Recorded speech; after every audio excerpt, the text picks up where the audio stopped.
didn't exist, you want the world to stand up, and the students finally did. Let's quit it.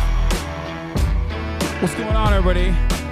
I'm HASAN Piker. This is the HASAN broadcast coming to you live from sunny California, Los Angeles. Folks, we're live and alive, and I hope all the boys, girls, and MPs are having a fantastic pumpkin day. It's a beautiful day. Today's a wonderful day. Today is Tuesday. It's Tuesday, lads. It's a fantastic morning. It's a fantastic day. We got a banger back-to-back jamboree lined up for you folks. Oh my God. All the nerds rejoice. You are going to love today's stream. Tim Miller mentioned you at the end of his video condemning the left reacting to Luigi. Let's go. I love that. Suspect in CEO's murder taken into custody at McDonald's. Internet erupts. Oh, hell yeah. I love that. People get mad at me for my reaction to Luigi because people don't want to understand the truth. He's hot. And I'm unafraid to say it. I condemn, I disavow, I condemn, but he's hot. And I will openly recognize that. I'm sorry. Ladies and gentlemen, gentle boys, we have a lot going on today. But before we get into that, I got the Ta-Nehisi Coates interview. Finally, it's happening. We got Lina Khan. Finally, it's happening. Many of these interviews are a long time coming, and it's happening finally now. But yeah, we got a lot of big guests, a lot happening. Please don't call him Ta-Nehisi. It's Ta-Nehisi. No, you're wrong. No, Ta-Nehisi is the way you're supposed to say his name. You're fucking wrong. I don't know why chatters do that. Ta-Nehisi is how you are supposed to say his name. You are wrong. Chatters are wrong. Shut up. As always, chatters are wrong. How does it feel, chatter? Anyway, hey, first and foremost, this is a part of the broadcast where I tell you about my personal news. Why? We got a lot going on. They trying to get you jammed up before the interview. I know, this has been some that I've been waiting on for quite some time. Don't get me fucked up. Don't get me jammed up. But yeah, personal news-wise, ended the broadcast last night. I've been hanging out with dad, not really doing too much. Nothing too crazy happening. Outside of that, woke up this morning, played a little bit of ball, walked Kaya in the park. You already know what it is. Got ready for this interview, these back-to-back interviews, and that's it. Also, I heard Mitch McConnell fell. Oh, womp womp. He fell during a GOP lunch on Capitol Hill, injuring his face, and the EMTs are treating him. I'm praying. I won't say which direction. Thoughts and prayers, chat, to Mitch McConnell, a truly monstrous individual. Dennis Prager, Mitch McConnell, 2024 is, becoming quite the year. Wonder if his insurance will cover it. Yeah, they get platinum healthcare, dog. Come on. Not only is he like a quintrillionaire, he also gets the platinum healthcare coverage that American congresspersons get for denying that very same style of coverage to you, the taxpayer. My lawyer needs saving. I'm going to talk about that. Don't worry. Holy shit. My lawyer has been getting into trouble at a time when he needs to stay away from trouble to the best of his ability, but he's so goddamn unemployed that he can't stop himself from putting himself in a posting bind, okay? Classic unemployed activities. Yes, I'm of course talking about the people's lawyer. I'm talking about my public defender. Lol overruled. I'm trying to get him to hire me. Don't fuck up my bag. Get who to hire you? Lol overruled? How's he gonna hire you? With what money? He's unemployed, dude. He's the most unemployed man in America. Look at how much he posts. He posts as much as a CEO does. He's Elon Musk level posting. This motherfucker came out with probably one of the biggest tweets from this entire process in this day, in this news cycle. And it had nothing to do with Luigi at all. Ironically enough, it had everything to do with Taylor Swift. Lol overruled, who also posted this, which I disagree with. This is not a time for division, you know? Don't pit one Italian stallion against another, you know what I mean? Pitting one Italian leftist against another of potentially Albanian descent, it's fucked up. Yeah, Alex has been getting doxxed and harassed like insane levels. Oh, here, this is the tweet. Lol overruled posted this tweet, which is now sitting at 750,000 likes. He posted this tweet. The Eras Tour is officially ended. She can't hurt you anymore, Earth. 760,000 likes. And of course, this drew the ire of all the Swifties that are probably feeling a little bit emotional because the Eras Tour ended. So now they have a lot more time on their hands, a lot more time to dox people. Like it? Excuse me. The very fact that I'm still following him while this tweet is up is already putting my life on the line. Like it? Are you out of your fucking mind? Absolutely no shot will I like it, at least publicly. Okay, likes are private. If you think I will like, I condemn. I condemn, I do not condone. I don't know if you guys know this, but if you want to understand the level of passion that the average Swiftie has, think about my podcast co-host QT Cinderella. This is a woman with a job. This is a wonderful person who has had so many different life experiences. She's worked a real job. She's worked at a fucking bakery as a wedding planner. She is now a content creator who puts together these massive events. And yet she's so fucking insane about Taylor Swift. Like, she is the fedayeen. Taylor Swift has the real IRGC. Taylor Swift has the real fedayeen, the white women fedayeen. Do you understand? This woman who has cast aside these massively consequential brand deals, who has not been able to go see her family in certain instances because she can't fly because of her crippling fear of flight, which is understandable. I do think it's an affront to God to be able to fly so easily. But the very fact that this person, who I admire and love, my podcast co-host QT Cinderella, the very fact that she cannot go on a fucking plane for so many different reasons, was able to get on a plane to go see the last stop at the fucking Eras tour. Do you understand? This bitch flew to Canada. She crossed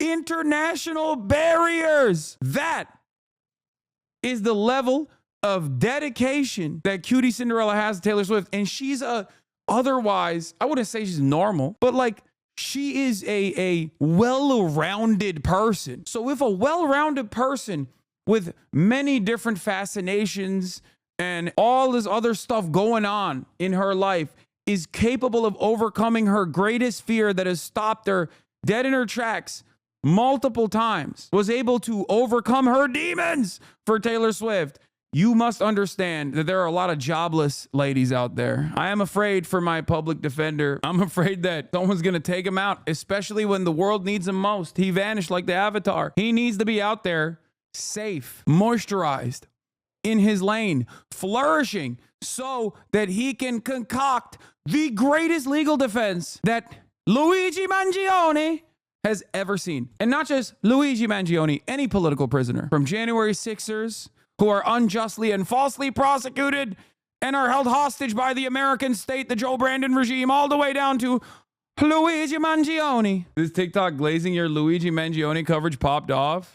Oh yeah, I saw this. And I know this is gonna make some of y'all upset, but I think he was spot on about this UHC CEO shooter situation. Before we even saw this man's full face, you already had people treating him like a folk hero. And that's because the injustice of the American healthcare industry is a touch point for so many Americans. Left, right, centrist, doesn't matter. Moreover, we have such bad America brain. You're telling me the person who engaged in this act of vigilante justice that like so many Americans are either in favor of or apathetic to is like a conventionally attractive, educated white dude? Americans love that. We make movies about people who look like that. Yeah. All I'll be paying attention to is whether this like moves beyond like just being like a social media like pop culture moment, whether the public discourse on how dysfunctional our healthcare system is will actually move forward, and whether we'll start like really touching upon other topics. Because honestly, as bloated and overfunded as they are, the NYPD has not caught enough smoke for this. So I'd love to see them get more.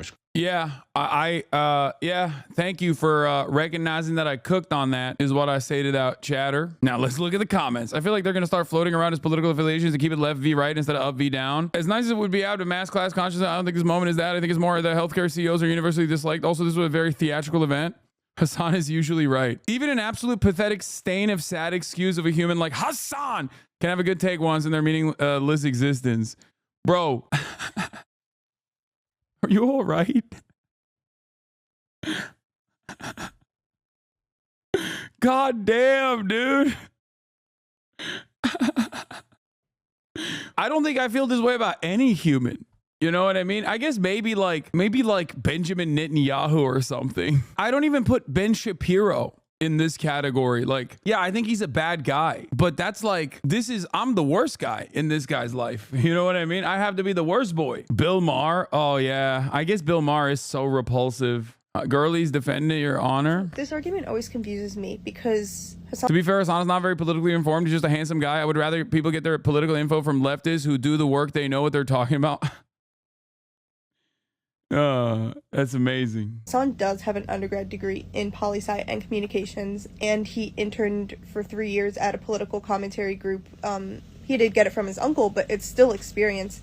And then he made a name for himself separately and got even bigger as a solo streamer, and spent the past, 7 years interviewing politicians and journalists and plenty of other people that have done really important work in this country.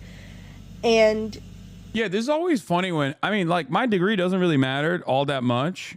I don't think. I've never placed any emphasis on my degree at all. I don't personally care about degrees in general, but like, my work does speak for itself and my commentary does speak for itself. I don't know. I don't know why people are so desperate to be like, nah, dude, he's fucking dumb. I mean, it's fine. You can say that if you want. I guess maybe you have like reasonable disagreements with the things that I say, but like, do these people just like close their eyes? One of the people that I was in the tank for pretty aggressively is Greg Kazar.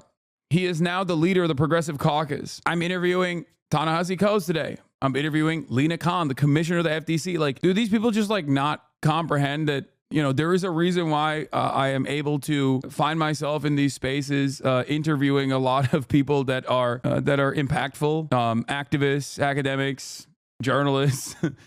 Like, do they think that it's just because I'm hot? Like, is that what they are assuming is going on? They're like, yeah, CNN gave him an interview because he's hot and stupid. Yeah, Lina Khan, the commissioner of the FTC, is interested in coming on the broadcast because he's hot and stupid. I'm smart. Cambridge Union and Oxford Union invited me to go speak because I'm hot and stupid. so I always think, what else do people expect him to do? You know, I do think that there's probably a gap of information where he's probably not as hands-on very directly in certain communities. But I think he's talking to people that do have that experience. So I always wonder what people expect more or differently from him. I mean, those criticisms also always fall short because there's no follow-up. The follow-up is like, oh, well, my disagreements are actually entirely vibes-based. There is no real issue there at all. What is this? This is from a Swiftie. Delete that tweet about Taylor or suffer the consequences. I will find you and your family. You won't see your mom again. Winky face. Median Swiftie. I think you can't piss off white women. Like, I am more scared of white women than anyone else, honestly, on this planet. Like, I've duked it out with the Barbs. Yeah, I can't go to the Sephoras. You know what I mean? I can't be in a 50-yard radius of a Sephora.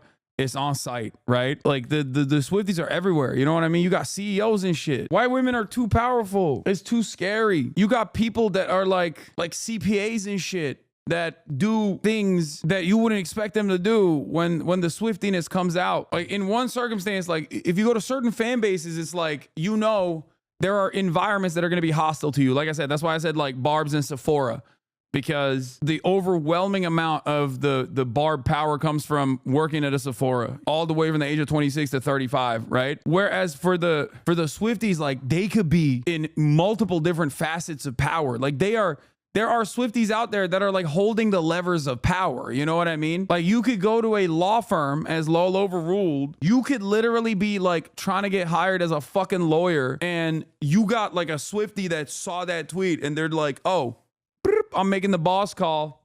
He's here. A Swiftie nurse could pull the plug on you. Swiftie Day, Opus Day.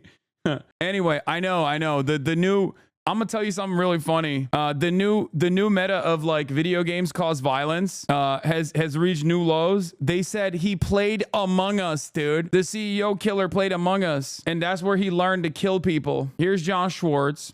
He says, it's rare you get such a clear illustration of whose lives have value in America and whose don't. Enough is enough. Jury rejects DA Bragg's indictment of man who protected subway riders. Target CEOs. Revealed chilling manifesto of health insurance boss killer. Notice something here?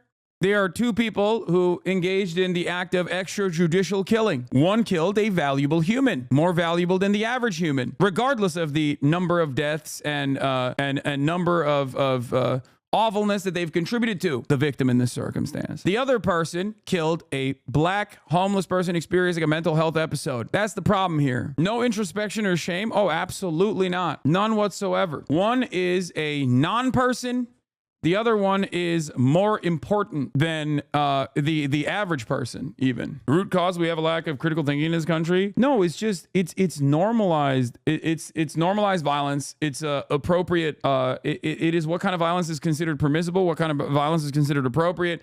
What kind of violence is considered just.